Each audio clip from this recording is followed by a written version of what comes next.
초강력 총기 규제 강화법이 뉴욕주에서 추진됩니다. 올 중간 선거는 민주당이 승리할 것이라는 가능성이 전망되고 있습니다. 이민 심사관들의 심사 여부를 감시하는 부서가 신설돼 앞으로 영주권과 시민권 취득이 한층 어려워질 것으로 예상되고 있습니다. 뉴욕 한인 봉사센터 KCS에서 이민법 설명회를 개최합니다. 뉴욕시가 보행 중 문자 행위에 대한 처벌 규정을 검토할 것으로 보입니다. 이상은 이 시각 주요 뉴스입니다. 시청자 여러분 안녕하십니까? KBN 뉴스입니다. 초강력 총기 규제 강화법이 뉴욕주에서 추진됩니다.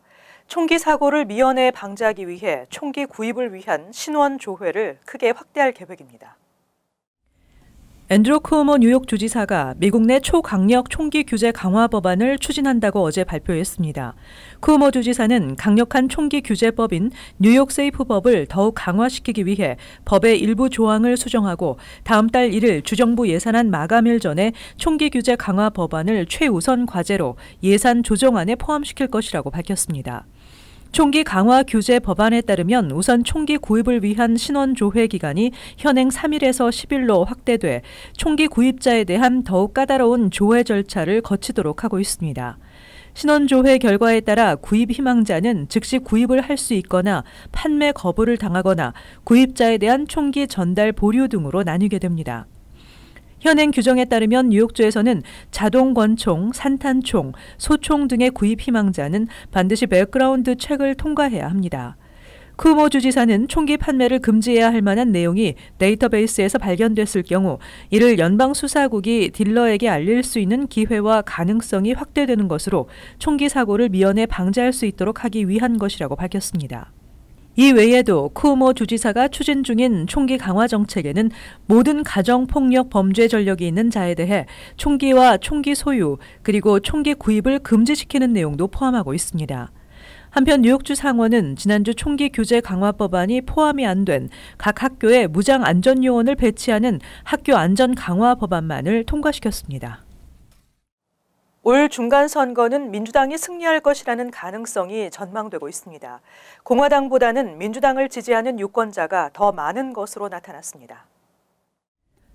월스트리트저널이 NBC 방송과 공동으로 전국 성인 1,100명, 등록 유권자 930명을 상대로 설문조사한 결과에 따르면 오는 11월 6일 치러질 중간선거에서 민주당을 지지하는 응답률이 50%로 공화당 지지율 40%보다 10%포인트 높았습니다. 이는 지난 1월 조사에 양당 지지율 격차인 6%포인트보다 더 벌어진 것입니다. 특히 무소속 응답자는 48%와 36%, 12% 차이로 민주당의 의회 지배를 선호했습니다. 양당 지지율 격차는 18살에서 34살의 젊은 유권자층에서 민주당 59%, 공화당 29%로 가장 큰 30%포인트 차이를 보였습니다. 여성 유권자도 민주당 지지 57%, 공화당 지지 34%로 23%포인트의 차이를 기록했습니다. 또 대졸 이상 학력 백인 유권자 사이에서도 55% 대 42%로 민주당 지지자가 더 많았습니다. 반면 남성은 공화당 지지율이 47%로 민주당 지지율 44%보다 약간 높았고 대졸 미만 학력 백인 유권자는 50% 대 39%로 공화당 지지율이 11%포인트 높았습니다. 한편 이번 설문조사에서 도널드 트럼프 대통령의 국정 운영에 대한 지지율은 43%로 지난 1월보다 4%포인트 올라갔습니다. 영주권과 시민권 심사를 하는 이민 심사관들을 특별 관리 감독하는 신설 부서가 추진되고 있습니다. 이민 심사관들의 심사 여부를 2중 3중으로 관리하게 돼 앞으로 영주권과 시민권 취득이 한층 까다로워질 것으로 예상되고 있습니다. 도널드 트럼프 행정부는 이민서비스국에 19,000명의 이민 심사관들을 집중 감시하는 관리감독부서 OPR을 신설할 계획이라고 워싱턴 포스트가 보도했습니다. OPR의 주요 업무는 이민 심사관들이 심사를 관대하게 하는지의 여부를 까다롭게 감독하는 곳입니다. 또 영주권 또는 시민권 신청자가 경범죄 전과가 있거나 푸드스탬프와 메디케이드 등 공적 부조를 받은 기록 등의 문제를 집중 포착해내도록 하고 있습니다. 영주권과 시민권 심사 승인율이 높은 이민심사관들은 OPR에 타겟이 될 것으로 예상되며 이에 따라 이민심사관들은 심사를 한층 더 까다롭게 할 수밖에 없어 영주권과 시민권 승인이 크게 감소할 것으로 우려되고 있습니다. 특히 이민서비스국은 트럼프 대통령의 방침대로 연쇄 가족 이민 케이스에 대해서는 한층 까다로운 심사를 주문할 것으로 알려졌습니다. 이민 전문가들은 결국 트럼프 대통령의 국정 목표대로 영주권과 시민권의 최종 승인을 크게 줄여 합법 이민까지 축소하려는 정책이라고 분석했습니다. 한편 조나단 위딩턴 이민서비스국 대변인은 OPR 부서는 이민 사기와 남용을 줄이고 적절한 심사 여부를 확인하기 위한 것이라고 해명했습니다. 뉴욕 한인 봉사센터 KCS에서 이민법 설명회를 개최합니다. 서류 미비자나 드리머는 물론 시민권 신청 등 이민법 전반에 관한 상담이 이루어집니다. 맞춤 서비스를 위해 사전 예약이 필요합니다. 보도에 지한샘 기자입니다. 서류 미비 이민자들과 드리머를 위한 이민법 설명회가 개최됩니다. KCS는 지난 금요일 오전 기자회견에서 오는 3월 24일 토요일 시민참여센터와 민권센터, 뉴욕 한인 변호사협회, 뉴욕 가정상담소, 헐 저스티스와 공동으로 주최하는 이민법 설명회가 열린다고 설명했습니다. 변호사님들이 이민법 변호사님들 오셔갖고 이제 이런 설명회를 세미너 같은 걸 하고 이제 뭐 워크숍, Know Your Rights 워크숍 같은 거나 좀 중요한 그런 정보를 알려드리고 또 next part는 뭐냐면은 이제 그 consultation 이제 1대1로 만나셔갖고 변호사님들하고 상담하시는 시간을 만들어 드릴 거예요. 이번 이민법 설명회에서는 이민 단속국이나 경찰에 대응하는 방법과 이민 구속, 강제 추방의 위험으로부터 자신을 보호하기 위한 계획, 다카 및 시민권 신청 등에 대해서 이민 전문 변호사들과 상담을 할 수 있는 기회가 주어집니다. 각 비영리 단체에서 활동하는 이민법 전문가들은 한인 서류 미비자가 증가하면서 이들을 노리는 이민 사기가 급증하는 등 각종 피해 사례가 늘어나고 있다며 이로부터 자신을 보호하는 법을 아는 것이 중요하다고 강조했습니다. 3월 24일 토요일 오전 10시부터 오후 2시까지 KCS 대강당에서 진행되는 이번 이민법 설명회는 전액 무료로 제공되며 간단한 식사도 제공됩니다. 설명회에 참석하기 위해선 3월 22일 목요일까지 KCS 측으로 연락해 등록을 마쳐야 하며 인종, 연령, 신분에 상관없이 누구나 참석 가능합니다. KBN 뉴스 지한샘입니다. 최근 스마트폰 보급이 확산되면서 길을 걸을 때도 문자를 보내는 사람들이 참 많습니다. 위험에 처할 수도 있는데요. 뉴욕시가 보행 중 문자 행위에 대한 처벌 규정을 검토할 것으로 보입니다. 빌 드블라지오 시장은 기자회견에서 보행 중 문자 행위에 대한 처벌이 도시에서는 필요한 규정이라고 밝혔다고 AM 뉴욕이 보도했습니다. 보행 중 문자 행위 처벌은 횡단보도를 건널 때 전화기로 문자를 하는 보행자들을 적발해 벌금 등을 부과하는 내용입니다. 드블라지오 시장은 길을 걸으며 문자를 하게 되면 주변 상황을 전혀 인식하지 못한다며 안전을 위협하는 행위이며 교통사고 가능성을 높인다고 강조했습니다. 그러나 시 교통국 자료에 따르면 보행자가 교통사고를 당하는 가장 큰 원인은 운전자들의 부주의 때문으로 사망과 심각한 부상을 초래한 보행자 교통사고의 78.5%가 운전자 과실로 인한 것으로 나타났다고 AM 뉴욕이 보도했습니다. 이 가운데 운전자가 보행자에게 양보를 하지 않거나 보지 못한 경우 두 가지 요인이 가장 많은 것으로 나타났습니다. 한편 하와이 호놀룰루가 지난해부터 보행 중 문자 행위에 대한 단속을 실시하고 있으며 캘리포니아주 몽클레어는 건널목을 건널 때 휴대폰 통화나 문자, 음악을 들을 경우 $100의 벌금을 부과하는 규정을 오는 8월부터 시행하기로 결정했습니다. 미 전역에서 독감 환자가 크게 감소했습니다. 올 겨울 내내 기승을 부렸던 독감 시즌이 끝나가고 있습니다. 뉴욕 전역에서 독감 발병 건수가 3주 연속으로 하락 추세를 보이고 있다고 주 보건국이 발표했습니다. 지난주 독감 발병 건수는 3,692건으로 전주에 비해 42%가 감소했으며 신규 독감 입원 환자 수는 5주 연속으로 감소해 지난주에는 694명으로 전주 입원 환자 1,000여 명에 비해서 32% 감소했습니다. 앤드루 쿠오모 뉴욕 주지사는 독감 환자 수가 하락세를 보이고 있지만 더 이상 독감 바이러스가 퍼지지 않도록 안심하지 말 것을 당부하고 이어서 아직 독감 예방접종을 맞지 않은 사람은 지금이라도 맞는 게 좋다고 강조했습니다. 독감 바이러스는 지난 14주 동안 뉴욕주 전역에서 빠르게 확산됐으며 현재 집계된 이번 독감 시즌의 총 환자 수는 11만 1,410명, 독감 입원 환자는 2만 114명이었습니다. 마약성 진통제 오피오이드 과다 복용이 사회적인 문제가 되고 있는 가운데 장년층의 오피오이드 과다 복용이 특히 눈에 띄게 증가하고 있는 것으로 나타났습니다. 오피오이드 과다 복용 문제는 전 연령층에서 나타나는 현상이지만 특히 55세 이상 장년층 연령대의 증가폭이 눈에 띄고 있다고 전미은퇴자협회 뉴스레터 최신호가 전했습니다. 55세 이상 장년층에서 오피오이드 과다 복용으로 응급실에 실려가 치료받는 경우가 지난 15개월 동안 급증한 것으로 나타났습니다. 응급실 치료를 받은 오피오이드 과다 복용 환자는 35세에서 54세 중년층이 36%로 가장 많았고 그 다음이 55세 이상 장년층으로 32%를 차지했습니다. 25세에서 34세 청년층은 31%, 15세에서 24세 청소년층은 7%로 조사됐습니다. 질병통제예방센터에 따르면 오피오이드 문제는 전국적인 문제로 떠오르고 있으며 남녀, 성별 구분 없이 모든 연령층에서 빠른 속도로 퍼지고 있다고 밝혔습니다.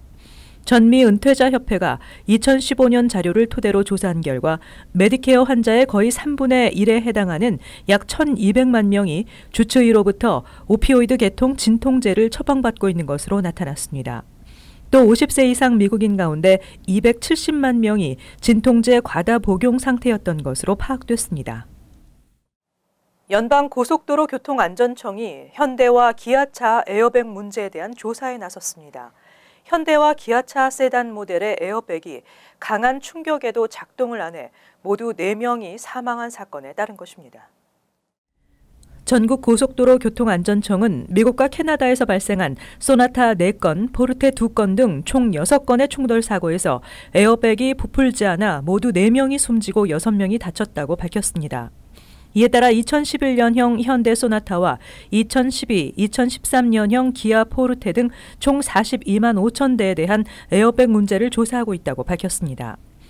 에어백 결함의 원인은 독일의 에어백 업체 GFTRW가 제작한 제어 시스템 칩의 전기 회로 합선인 것으로 지목되고 있습니다.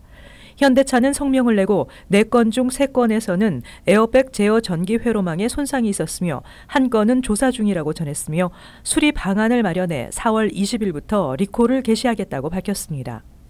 교통안전청은 조사 대상인 포르테 차량도 GFTRW가 제조한 유사한 에어백 제어 시스템을 사용한다고 밝혔으며 이에 대해 기아차는 2012, 2013년형 포르테 모델에서 칩 문제로 인한 에어백 미작동 사례는 확인하지 못했다며 리콜이 적절하다고 결정되면 신속하게 실시하겠다고 밝혔습니다. 교통안전청은 지난 2016년 비슷한 결함으로 리콜 조치된 피아트 크라이슬러 모델에 대해서도 조사하고 있습니다.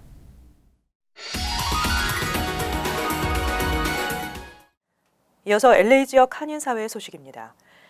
캘리포니아주의 높은 마리화나 세금이 암시장 형성을 부추기고 있다는 지적이 제기되고 있습니다. 캘리포니아 주 의원들은 높은 세금으로 인해 마리화나를 구입하지 못하는 주민들은 결국 암시장 거래로 발길을 옮기고 있다며 이를 막기 위해 마리화나 세율을 낮추는 법안을 검토하고 있다고 밝혔습니다. 법안에 따르면 마리화나 소비세와 판매세는 현재 15%에서 11%로 감소되며 오는 2021년까지 면제됩니다. 한편 전문가들은 마리화나 세율이 일시적으로 면제될 경우 평균 가격이 최대 9%까지 하락할 것으로 예측했습니다. 오렌지 카운티 가든 그로브 지역의 한 주차장에 세워진 미니밴 차량 안에서 4명의 가족이 숨진 채 발견됐습니다. 가든 그로브 경찰국에 따르면 어제 저녁 8시 35분쯤 브루커스트 스트리트과 체프먼 애비뉴 교차로에 위치한 한 CBS 주차장에 세워진 미니밴에서 악취가 난다는 신고를 받고 경찰이 출동했다고 밝혔습니다. 경찰 당국은 세워진 미니밴 차량의 창문은 햇빛 가리개와 이불로 덮여 있었다며 안에서는 아이 2명을 포함한 4인 가족이 숨진 채 발견됐다고 설명했습니다. 한편 당국은 가족의 신체에서는 아무런 외부적 손상이 발견되지 않았고 추운 날씨에 난방기구를 사용하다 일산화탄소 중독으로 숨졌을 가능성이 높다며 정확한 사망 원인을 조사하고 있다고 덧붙였습니다. 이어서 간추린 소식입니다. 한인 여대생이 펜실베니아주의 스키장에서 스노보드를 타다 사망하는 사고가 발생했습니다. 러커스 뉴저지 주립대 2학년 신은하 씨가 14일 오후 포코너 지역의 블루마운틴 리조트 스키장에서 스노보드를 타던 중 넘어지는 사고를 당해 머리를 심하게 다쳤고 인근 병원에서 하루 뒤인 15일 숨을 거뒀습니다. 한편 검시소는 사고로 인한 머리 부상이 사인이라고 밝혔습니다. 15일 발생한 플로리다 인터내셔널 유니버시티 캠퍼스 육교 붕괴 사고로 인한 사망자가 6명으로 늘었습니다.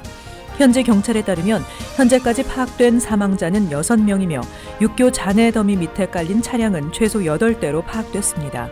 당국은 현재 잔해 수습 작업을 진행 중인 가운데 사체나 생존자가 있을 경우 구조한다는 방침이어서 사망자는 더욱 늘어날 것으로 예상됩니다. 한인 학생들이 다수 재학 중인 퀸즈 프랜시스 루이스 베이사이드 벤자민 카도조 고교에 무장 경찰이 다시 배치됐습니다. 뉴욕시경이 최근 프랜시스 루이스 고교에서 무장 경찰을 철수한 뒤 교내 안전에 대한 학교 교사와 학부모들의 거센 반발이 있은 후 취해진 조치입니다. 지난 16일 26학군 모임에서 관할 111경찰서는 이들 3개의 고교에 무장경찰을 재배치하겠다고 약속했으며 3개 학교 소속 경찰들은 오늘부터 각 학교에서 근무를 재개했습니다. 커네디슨이 눈폭풍으로 정전 피해를 입은 일부 고객에게 보상을 실시합니다. 보상 계획에 따르면 3일 이상 연속으로 정전 피해를 입은 개인 고객은 최대 $225까지 또는 영수증을 제시할 경우에는 최대 $515까지 보상받을 수 있습니다. 델리나 기업 고객의 경우에는 영수증, 인보이스 등을 제시하면 최대 $1,200까지 보상됩니다.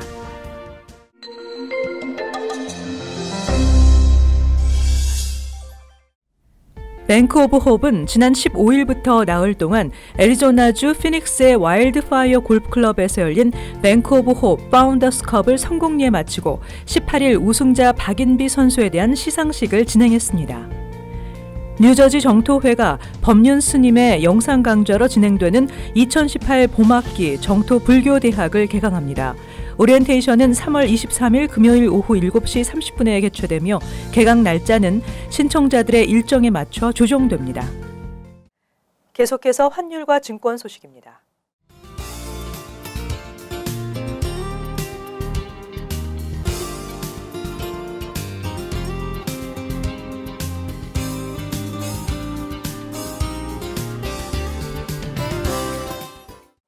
끝으로 날씨 전해드립니다.